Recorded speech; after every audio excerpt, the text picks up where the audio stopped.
जो अच्छी पढ़ाई कर रहे हैं, मेहनत करो, अच्छा पढ़ो, और मेहनत के साथ में जब कंपटीशन एग्जाम में बैठने का समय आए, 3 स्थान जहां पर आपको प्रथम अशोक सुंदरी, अशोक सुंदरी की जगह पर जब आप बेलपत्र समर्पित करेंगे तो डंडी का मुख जहां से पानी बहता है उस स्थान पर रखेंगे। दूसरा शमी का पत्ता, शमी का पत्ता। दूसरा शमी के पत्र को देवाधिदेव महादेव पर जब आप समर्पित करेंगे तो उसका डंडी का मुख भी जहां से जल बहता है उस ओर रखेंगे। और तीसरे नंबर पर है आंख का पुष्प। एक पुष्प होता है आंख का सफेद और एक पुष्प होता है हल्का सा नीला। करें दर्शन आप लोगों ने, जम के तो बोलो जरा, करें ना। एक सफेद होता है, एक हल्का सा नीला होता है। सफेद आंख का जो पुष्प होता है वो केवल देवाधिदेव महादेव का एक स्वरूप होता है, और हल्का सा जिसमें गुलाबीपन नीलापन होता है वो शिव, पार्वती, गणेश, कार्तिकेय, अशोक सुंदरी, जया, विषहरा, सामरीवारी, दौतली, देव और शिव जी के जितने गण हैं उन सबका प्रतीक होता है। तो तीसरे नंबर का जो आंख का गुलाबी कलर या हल्का नीला सा जो पुष्प होता है, उस 5 पुष्प का गुच्छ मां जगतजननी का जो स्थान है जलाधारी, जहां अगर आप इधर बैठे हो तो उसकी विपरीत दिशा, इधर बैठे हो तो उसकी विपरीत दिशा, इधर बैठे हो तो उसकी विपरीत दिशा, विपरीत दिशा में उस पुष्प को समर्पित करना है। अच्छी पढ़ाई करो, अच्छी मेहनत करो, और मेहनत के साथ में जब कंपटीशन एग्जाम के लिए जा रहे हो उस जगह पर सीए की पढ़ाई भी कर रहे हो, चाहे किसी भी पढ़ाई में लगे हो, मेहनत के साथ में बाबा देवाधिदेव महादेव को 3 प्रदोष या 3 शिवरात्रि आप दिल से बाबा को समर्पित कर कर, बाबा से प्रार्थना कर कर अशोक सुंदरी पर चढ़ाई हुई बेलपत्र को वापिस लेकर आइए। जिस विद्या स्थल पर आप पढ़ाई करते हो, जिस कमरे में आप रहते हो, वहां उस बेलपत्र को 3 प्रदोष की या 3 शिवरात्रि की बेलपत्र रखिए। जिस समय बाबा आपकी नौकरी लगा दे, ये 3 बेलपत्र एक साथ किसी भी प्रदोष पर शिव जी को समर्पित करिए। ये शिव तत्व की। आप मेहनत करें, खूब मेहनत करें, कंपटीशन एग्जाम के लिए जितनी कोचिंग कर सकते करो, मेहनत करना उतना करो, जितना करते हो उससे 4 गुना ज्यादा करो, और उसके साथ में देवाधिदेव महादेव से प्रार्थना। 108 अक्षत के दाने हाथ में हो और आपकी कामना कर कर जिस कार्य के लिए आपने बाबा को आज स्पर्श किया है, हाथ में लेकर जहां आपने चंदन लगाया है उसी जगह पर हथेली से बाबा को चंदन वाले स्थान पर उस 108 चावल के दाने को रख देना चाहिए, छोड़ देना चाहिए या लगा देना चाहिए। विशेष अर्घ का महत्व किसी कर्मकांडी ब्राह्मण से अवश्य पूछना कि उसका फल क्या होगा। 2 देवी देवता एक ऐसे हैं जहां पर यदि भगवान की मूर्ति भी नहीं होती है तो ज्योति के रूप में उनकी पूजन होती है। एक हैं देवाधिदेव महादेव जिनकी ज्योति के रूप में पूजन हो जाती है, और दूसरे नंबर पर है माँ दुर्गा, पार्वती, जगतजननी, अम्बा, जगदम्बा। माँ दुर्गा एक ऐसी हैं जिनकी मूर्ति भी नहीं होती है तो ज्योति के रूप में उनकी पूजन हो जाती है। वो ज्योति के स्वरूप में पूजा हो जाती है, ज्योति के स्वरूप। तो बहन जी बोली 97 लाख का कर्जा चूका गुरुजी केवल दीप लगाने से शिव को, और आपने जो दीप बताया था, और वो दीप की गणना आज फिर कर रहा हूं इस व्यासपीठ से, फिर बाबा के धाम से। ये मीरा भयंदर की पवित्र भूमि पर अगर वो चरित्र सामने आया है और वो दीदी के माध्यम से अगर बात निकली है तो उन दीप की गणना फिर बोल रहा हूं इस व्यासपीठ से, फिर वर्णन कर। जो आपने दीप बताया था उस दीप के प्रभाव से आज हमारा 97 लाख का कर्जा बाबा ने 3 महीने में चुका। कैसे व्यवस्था करी, क्या व्यवस्था करी, ये वही जानता। वो 2 दीप आज अगर कथा निकली है ज्वालासुर की तो अपने भीतर वो 2 दीप का महत्व अपने अंदर उतार कर रखी है। वो 2 दीप साधारण नहीं है जो हमने पहले 7 साल पहले भी कथा के माध्यम से बताया था। यदि अगर पूर्व की कथाएं हमारे YouTube चैनल पर डली हुई हैं। अगर आप सुनेंगे तो वो 2 दीप का मतलब आपको आज भी मिलेगा, वहां से आप निकालेंगे तो आपको प्राप्त होगा कि वो 2 दीप की महत्वता कितनी। कि जब व्यक्ति हताश हो जाता है, कर्जे में लदा लूम हो जाता है, बहुत दुखी हो जाता है, कुछ भी नहीं रहता, फैक्ट्री नहीं चलती, व्यापार नहीं चलता, कोई काम नहीं चलता, ना कोई व्यापार चल पाता है, टूटकर आखिरी में सोचता है अब बच्चों का भरण पोषण कहाँ से करूं, परिवार को कैसे पालूं, मर जाऊं तो अच्छा है। मेरा उन लोगों से निवेदन है, मरना किसी चीज का हल नहीं है। लोग कह रहे हैं 31 आ रहा है, 31 आ रहा है, 31 आ रहा है। मेरा निवेदन है, हमारा सनातन धर्म का नूतन वर्ष चैत्र महीने से प्रारंभ होता है, गुड़ी पड़वा से प्रारंभ होता है। फिर भी कैलेंडर से नया वर्ष भी अगर तुम मना रहे हो तो हमें कोई दिक्कत नहीं, पर एक बात याद रखना कि 31 भी मनाओ और 1 जनवरी भी मनाओ तो मेरे कुबेरेश्वर बाबा के दरवाजे पर आकर 1 लोटा जल चढ़ाकर मनाओ।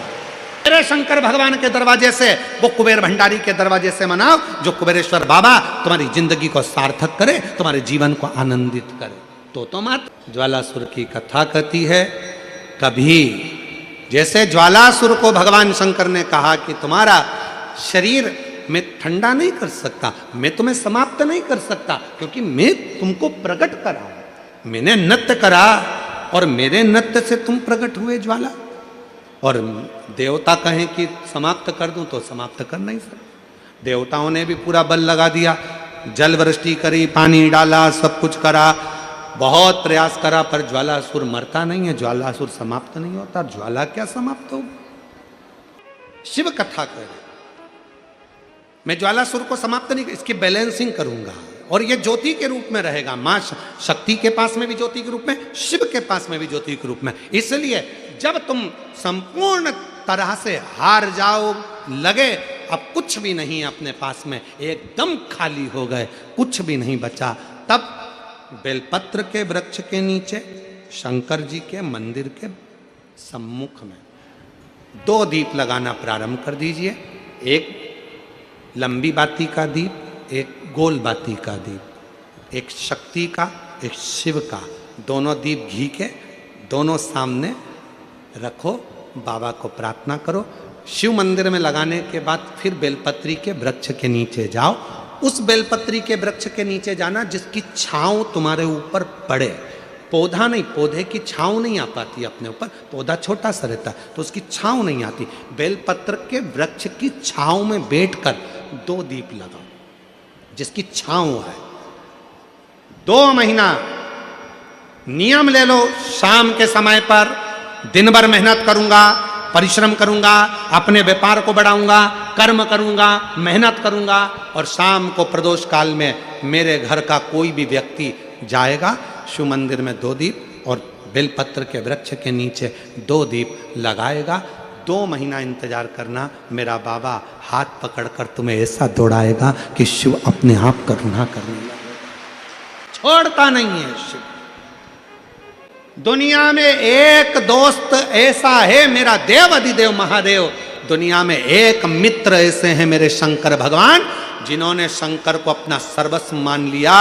दुनिया में शिव वो दोस्त हैं, वो मित्र हैं कि संसार के मित्र भले छोड़ दें पर मेरा महादेव अंतिम श्वास तक नहीं छोड़ता, हाथ पकड़ कर रखता, अंतिम श्वास। शाम का समय, प्रदोष का दिन, प्रदोष काल, भगवान देव अधिदेव महादेव माँ जगत जननी पार्वती जी के साथ में भ्रमण कर। देखिए, अगर प्रदोष का व्रत नहीं कर सकते, प्रदोष के दिन आप व्रत नहीं कर सकते, मान लो आपसे भूखा नहीं रहा जाए, प्रदोष का व्रत नहीं कर सकते, प्रदोष के दिन आप भूखे नहीं रह सकते, मंदिर भी नहीं जा सकते, दिया भी नहीं लगा सकते, तो शिव महापुराण की कथा कहती है कि प्रदोष के दिन, प्रदोष काल में अपने ही दरवाजे के पास देवाधिदेव महादेव का स्मरण कर लक्ष्मी की वृद्धि के, कार्य सिद्धि के, संपदा को प्राप्त करने के लिए आप अपने ही दरवाजे के पास में 1 दीप लगा सकते हैं। कौन से दिन?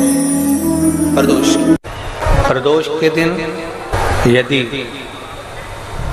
आपको कहीं से शमी पत्र मिल जाए, प्रदोष के दिन यदि कहीं से आपको शमी पत्र मिल जाए और प्रदोष काल में, प्रदोष का जो समय होता है, शाम का जो समय होता है प्रदोष काल, 4 प्रदोष 5 प्रदोष आप कर देखिएगा कि आपका कोई काम है, कोई नौकरी के लिए आप अप्लाई कर रहे हैं, कोई समस्या बड़ी विकट आ गई है, कोई तकलीफ विकट आ गई है, कोई समस्या विकट आ गई है, प्रदोष के प्रदोष काल में अगर एक शमी पत्र भी आप घर के शिवलिंग को, अब ये करने के लिए आपको मंदिर के शिवलिंग नहीं जाना, अपने घर में जो शिवलिंग, चाहे वो स्फटिक का हो, पारद का हो, कंकर शंकर का हो, लकड़ी का हो, जो शिवलिंग तुम्हारे घर में, कांच का हो, चाहे वो नर्मदा के कंकर का हो, नर्मदेश्वर हो, पाषाण का हो, जो शिवलिंग, चांदी का हो, सोने का हो, तांबे का हो, पीतल का हो, जो शिवलिंग तुम्हारे, एक शमी पत्र यदि आप भगवान शंकर के शिवलिंग पर समर्पित कर रहे हो और उस शमी पत्र को उठाकर रात्रि को 9:15 की जो एक मुहूर्त होता है, एक समय होता है, जिस समय पर हम अपने मन की बात भगवान शंकर को कहते हैं, पूर्व में भी इसका वर्णन हम कर चुके हैं कथाओं में। उस 9:15 पर वो शमी पत्र को उठाकर एक कागज में, एक कटोरी में उसको रखते हैं। 4 या 5 प्रदोष के उस शमी पत्र को अपने पास में रखिए और जिस कार्य के लिए जा रहे हो उसको जेब में ऊपर के भाग में उसको रखकर लेकर जाइए, आपका वो कार्य सफल होकर ही रहेगा, वो रुक नहीं सकता।